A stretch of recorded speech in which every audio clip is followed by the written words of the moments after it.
Hey guys, just a quick update on my Glock 19 MOS. I had this gun built originally with the Burris Fastfire 2 on it, and that sight from day number one just didn't work out for me.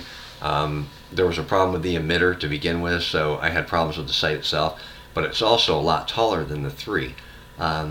So even with my fantastic $150 Trijicon night sights, they were pretty much unusable because you can't see the damn things because of the height of the sight, which is one downfall to using the MOS style plate system and not going with the true RMR mount where you send it to a machine shop and they machine it and tap it and actually install that RMR onto your slide.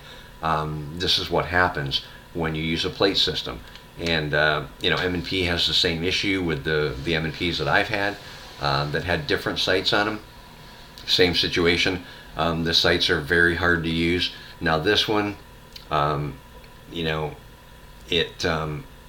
it's usable, but you're losing about a third of your sight picture with the height of the plate or the height of the actual red dot. Now with the 2, it's almost even with the top of the sight, so it's pretty much unusable as far as the rear sight notch goes. With the 3, it sits a little bit lower, so you do get, as you can see, you still got a good portion of the notch there to see through. So it's a little bit better with this one.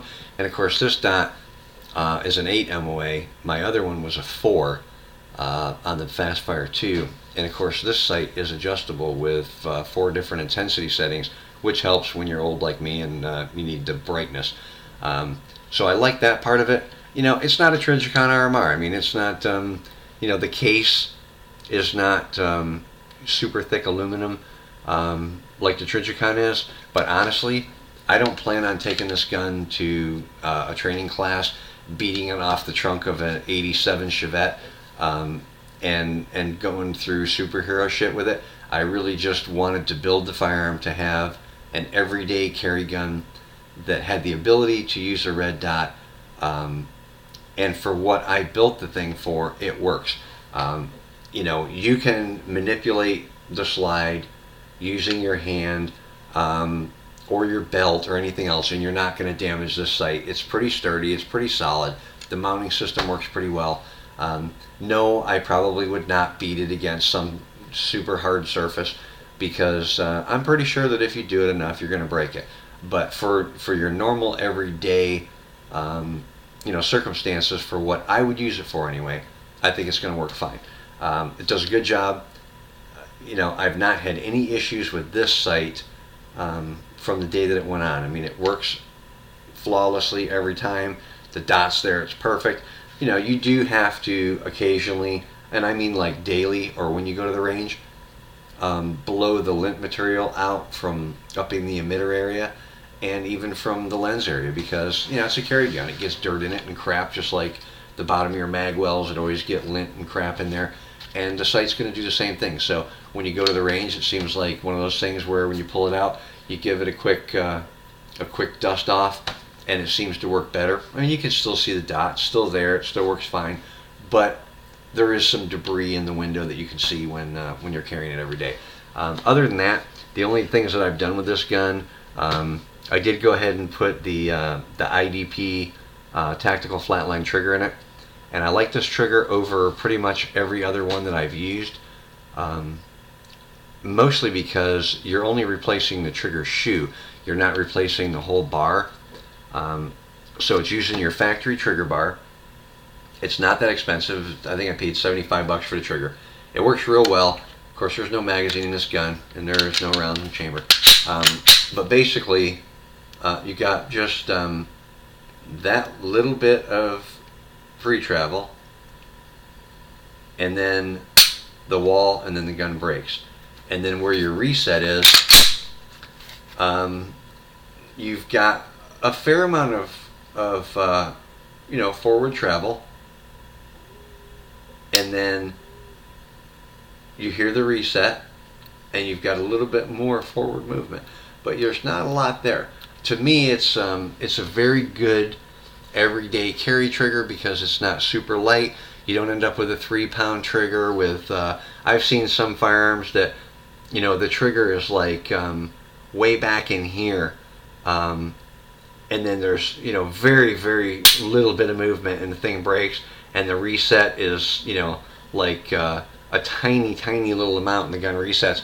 And to me, that's just not what I'm looking for. This works for me. May not work for everybody. Maybe you have a, you know, system that you work better. Whatever, that's fine. But this trigger works pretty well for me. And, you know, like I said, it was around 80 bucks. It's a good quality aluminum trigger. It's really fat and wide, and the safety that's on it is super fat and wide too, so you don't get that finger bite like you get. Now, the one thing that I did have to do to this gun when I installed that trigger is right up in where the trigger fits into the frame. Once I installed it onto the bar, what I did notice was right up in this area where the trigger fits into the frame, there was a little tiny amount of rubbing going on there, and you could feel it when you know, when you would work the trigger, even with the slide off from the pistol, and you just work the trigger back and forth and work the bar with your finger, you could feel that rubbing going on up inside of this area. So I went ahead and took one of my Dremel bits with some flits and just took, you know, polished it. I didn't take any material off. Well, I mean, you take a little material off, but not a crazy amount. But I basically just polished that inner polymer on both sides of that that trigger until when I installed the trigger and set it down in, I could look from the trigger guard area up into the trigger and see just a tiny little amount of light when I put a flashlight in there. So I knew that I had some clearance on both sides of the trigger, and that smoothed it up a lot over what it had right out of the gate. Because when I first put it in and I worked the trigger back and forth, you could actually feel the aluminum trigger rubbing on the polymer. So once you do that little bit of cleaning up that you really need to do, it works fine. But other than that, guys, you know, it's a Glock. I mean, it works flawlessly, like every Glock that I've ever owned since they got away from the Gen 2s. Finger grooves, I hate them. That's the first thing I grind off from these things when I get them. I love the Glock pistols, I just hate those finger grooves. And I retextured the gun. I don't use the golf ball style stuff because I think it's just crazy, and aesthetically it's just not appealing to me. So I use my own little pattern gimmick. It works out nice, it looks real clean, and it's not super abrasive. I do get a good purchase on the gun, but yet it's not so crazy that my clothes get stuck on it or it rubs my skin raw or anything. It works very well for what I have. So either way, guys, just a few updates on this one, and you know, hopefully, like I said, if you're looking at getting a red dot, go ahead and go with the Fastfire 3 over the 2, because you'll get the benefits of having a sight picture when you're all done. So either way, guys, if you have any comments or questions, leave them below, and I'll answer them as I can get time. Thanks.